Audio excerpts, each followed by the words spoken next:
He started yelling violent homophobic slurs at us, then raised a gun from his lap and fired. That haunting line wasn't taken from a crime series or a movie.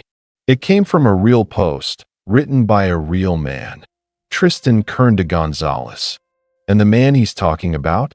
His husband, Jonathan Joss, the voice behind King of the Hill's unforgettable John Redcorn. And now, Jonathan is gone, shot, dead. But this isn't just a story about a celebrity who passed away. Because Jonathan didn't just die. According to Tristan, he was attacked, targeted, and everything about how it went down and how it's being handled raises questions that can't be ignored. So what really happened in San Antonio that night? Why are police pushing one version of events, while the man who was there says something very different? And what does this mean for how we treat stories of hate when they hit this close to home? Let's break it all down. But first, let's remember who we're talking about. Jonathan Joss wasn't a Hollywood A-lister, but his voice, you'd recognize it instantly. For over a decade, he played John Redcorn, the calm, spiritual Native American healer on King of the Hill. He brought humor, dignity, and heart to that character, and became a fan favorite in the process. He was more than just a voice actor. He was a cultural presence. And behind that voice was a man facing very real struggles. Jonathan Joss was proud of who he was.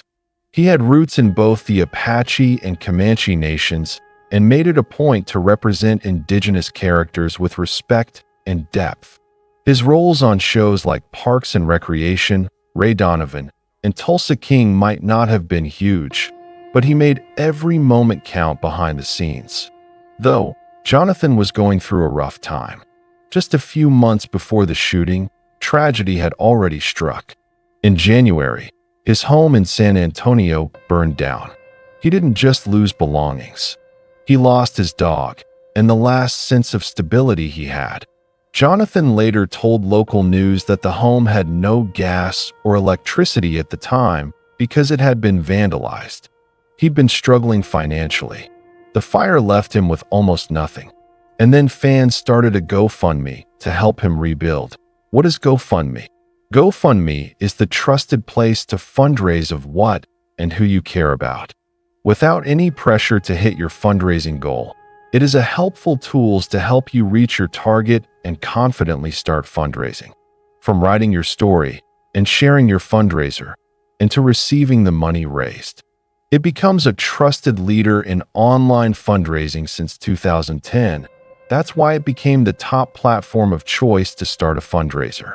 Also, they are dedicated in protecting the organizers and donors so you can safely start a fundraiser or donate to someone you care about. And that platform is the one Jonathan Joss's fans used to help him and show their love for him. Isn't it heart-pounding? The community showed up with donations and kind words. But even with that support, he was starting over from scratch.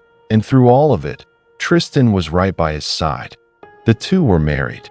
They were partners. And they were trying, really trying, to keep going. But then came June 2nd. They returned to the property that had burned, not to live there, but just to check in to see what was left, maybe take one small step toward rebuilding. Instead, they walked right into something they never could have imagined. According to Tristan, as they were standing outside the property, a man from across the street came out and started yelling. Not just yelling, screaming. Tristan says the man was spewing violent homophobic slurs, full of rage. And then, without warning, he lifted a gun from his lap and fired. Just like that. Jonathan pushed Tristan out of the way. It was fast, brutal, and Tristan says he was left on the ground, screaming for help. The man accused of pulling the trigger is Sigfrido Alvarez Ceja, a 56-year-old neighbor who, according to Tristan, had harassed them before. In his own words, Tristan said, "We had previously reported this man. We feared this man. We were being threatened simply for being who we are. And nobody took it seriously. And now, the worst had happened. Jonathan Joss, a man who once gave life to one of the most recognizable Native characters on TV, was lying in the street. The home that burned months earlier was now the scene of something even darker. Police responded to the call. Sigfrido Alvarez Ceja was arrested at the scene and taken into custody. As of now, he's being held at the Bexar County Detention Center. But what's raising eyebrows is how the case is being handled. Despite Tristan's statement, his claims that this was a hate-driven attack, police issued a statement of their own. Our investigation has found no evidence whatsoever to indicate that Mr. Joss's murder was related to his sexual orientation. That was it. No deeper explanation. No acknowledgement of Tristan's first-hand account. It felt cold, dismissive, and for many, it was familiar, because statements like that always show up when things get uncomfortable, when the narrative doesn't fit neatly into the box of just another argument gone wrong. But this wasn't just a random fight between neighbors. According to Tristan, it was the final breaking point in a long pattern of hate. They had called the police. They had tried to get help, and no one had listened, and now Jonathan is gone. The community reacted fast. Tributes started pouring in. Fans expressed heartbreak. Native communities mourned someone who had used his voice, literally and figuratively, to uplift theirs. But while the public was grieving, the investigation stayed quiet. There was no hate crime enhancement added to the charges. As of now, Sigfrido Alvarez Ceja is charged with murder, but only murder. No mention of motive. And as of the last update, the medical examiner hadn't even released how many times Jonathan was shot. It all leaves behind one question that still echoes. If someone can report harassment, face a threat, and then end up dead, and if it still isn't called a hate crime, what more has to happen? Tristan Kern de Gonzales has been vocal. He's grieving, yes, but he's also determined. In his public posts, he hasn't just mourned Jonathan.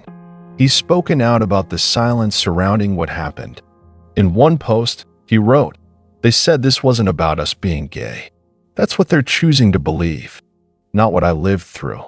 Not what I saw with my own eyes." Tristan hasn't deleted his posts. He hasn't backpedaled. He's standing firm because for him, this is personal. It was his husband. It was their future. And now it's gone.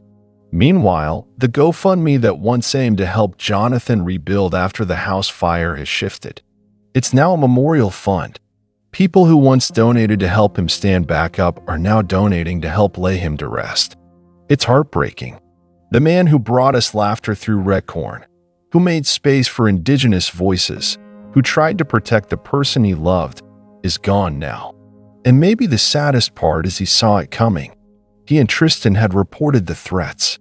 They knew the risks. They asked for help, but help didn't come. This isn't just about what happened on June 2nd. It's about everything that led up to it and what didn't happen to stop it. And it forces us to ask, how many more stories like this will be ignored until it's too late? Right now, the legal process is still unfolding.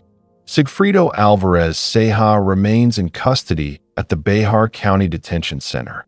No court date has been confirmed, and no additional hate crime charges have been announced as of now. This part of the story, the one where the justice system either acknowledges or denies what happened, is still being written. But we don't have to wait for a verdict to care. Jonathan Joss mattered. He wasn't just a voice actor or a background character. He was a real person with real fears, a real relationship, and real reasons to be worried. And in the end, he gave his life trying to protect someone he loved. That's the version of Jonathan the world should know. Not just the voice behind Redcorn, but the man who stood up, even in his final moments. Somehow, later this June 5th, in a dramatic reversal Thursday, San Antonio Police Chief William McManus walked back an earlier statement dismissing the possibility that the killing of actor Jonathan Joss was a hate crime, acknowledging that the department acted too quickly and without sufficient evidence. He stated, We issued a statement on Monday after Jonathan Joss' murder that was way premature. We shouldn't have done it.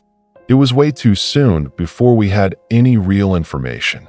I will own that. He also apologized to the LGBTQ community, stating, "I want to apologize to the LGBTQ community for the tragic loss of Mr. Joss, which has been heavily felt," McManus said. In line with that, McManus also said police don't charge with hate crimes, but will give all the facts to the district attorney and they can make that designation at sentencing. Well, at least it could be escalated. For now, the case remains under investigation, and advocates are urging authorities to scrutinize whether hate played a role in the actor's death. He started yelling violent homophobic slurs at us, then raised a gun from his lap and fired. Those words are even heavier now, because they weren't fiction, they weren't exaggerated, they were real, and they cost Jonathan Joss everything. So what do we do with that? We remember, we speak up, and we push back against silence, the kind of silence that lets hate grow in the cracks. This story isn't just about one man or one crime. It's about what it reveals. That even now, in 2025, some people still don't feel safe simply being who they are. And when tragedy happens, they're told, there's no evidence. But we saw the warning signs. Tristan told us. Jonathan tried to tell us. It's time we listened. Rest in peace, Jonathan Joss. You gave a voice to characters that mattered. Now, it's time we give a voice to yours. If you found this story important, stick around.